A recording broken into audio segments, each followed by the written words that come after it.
Hello blues lovers, hallo Freunde der Bluesmusik. In this video I try to speak German and English. And German is hard enough, but it's better than to write all the words into the video. I was criticized for that, and so you have to listen to my English. Ja, nochmal kurz, ich mache diesmal ein bilinguales Video und ich stelle hier 10 Platten, Bluesplatten vor, die ich seit über 30 Jahren kenne und in meinem Besitz habe. Okay, we start with the first record. It's a legendary Delmark recording, Junior Wells, and it contains Otis Band's last recordings, and it's very good. It is a jam session, and it has Stop Breaking Down from Robert Johnson on it, and Trouble Don't Last Always. It was from Eddie Guitar Slim. I translated in German. Also diese Platte kann ich sehr empfehlen, 1970 aufgenommen für das Delmark-Label. Sehr gute Lieder, I Just Wanna Make Love to You, Stop Breaking Down, Buddy Guy, Junior Wells, Louis Myers, der Gitarrist von Little Walter, und Fred Below natürlich, der Blues-Drummer der 50er und 60er Jahre. So, the second one, Eddie Taylor. Eddie Taylor was a blues guitarist who was mainly known for playing in Chicago and recording as a sideman, but he did a few records on his own, and I think that is his best. The second guitarist is Philip Walker, who was then relatively unknown, and we hear also George Smith. It was recorded in 1972, and it has 2 acoustic solo guitar pieces from Eddie Taylor, which are very good and even the high point for me. Nochmal in Deutsch, also diese Platte ist von Eddie Taylor, der war eigentlich ein Gitarrist natürlich, aber er ist eigentlich bekannt durch die Arbeit mit Jimmy Reed, dem Bluesmann, der auch Big Boss Man geschrieben hat, und hat zwar auch viele Aufnahmen, später auch LPs gemacht, aber das ist für mich die beste. Und ich habe ihn leider versäumt im American Folk Blues Festival 1980. Und ja, leider ist er 1985 gestorben und ich hatte nicht mehr die Möglichkeit, ihn live zu sehen.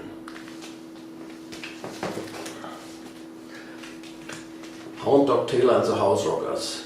The legendary live recordings from 1974. A year later, Hound Dog passed away, and he got fame relatively late in his life, when he was in his 50s, and he made his best recordings for the Alligator label, and I have to admit I heard some chess recordings of him, and they were not as good as this recordings with Brewer Phillips and Ted Harvey on guitar and drums, and yes, it's very good and very raw recording. Ja, Hound Dog Taylor, Slide-Gitarre, Bottleneck, 1967 oder 68 Teilnehmer des Folk Blues Festival in Europa. Es gibt Aufnahmen mit ihm, also er hat Little Walter damals unter anderem begleitet. Und diese Aufnahme hier, diese Platte und überhaupt die Alligator-Aufnahmen, aber besonders diese Live-Platte sind seine besten. Ja. George Thorogood.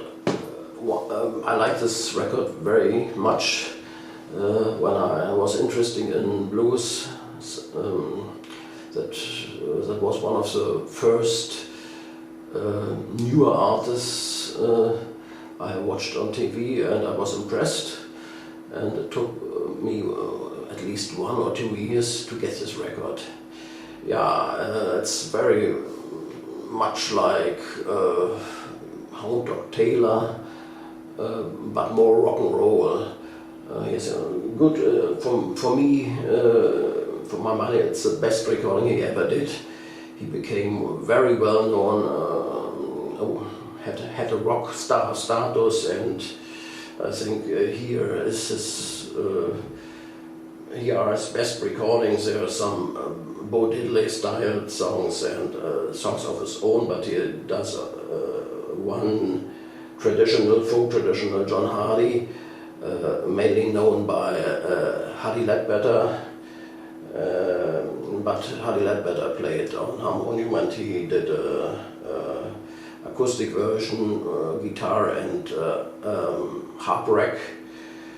Yes, one scotch, one bourbon, one beer, You Got to Lose, Medicine Blues and Kind Hearted Woman, very good recording.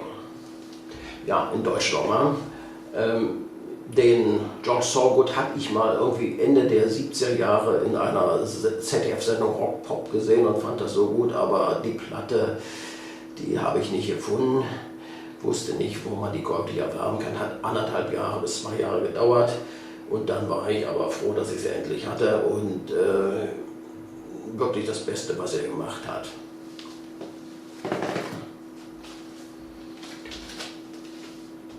Troy Ski and J.J. Malone, the Rhythm Rockers, not very well known. Troy Ski might be best known for his 1960 recording, which was produced by Eddie Cochran shortly before Cochran died, but it was no hit, and it was more in the rock and roll, rockabilly style. And this is here strictly rhythm and blues, recorded in 1978, but it could have been recorded 20 years earlier. And it's more or less a live set.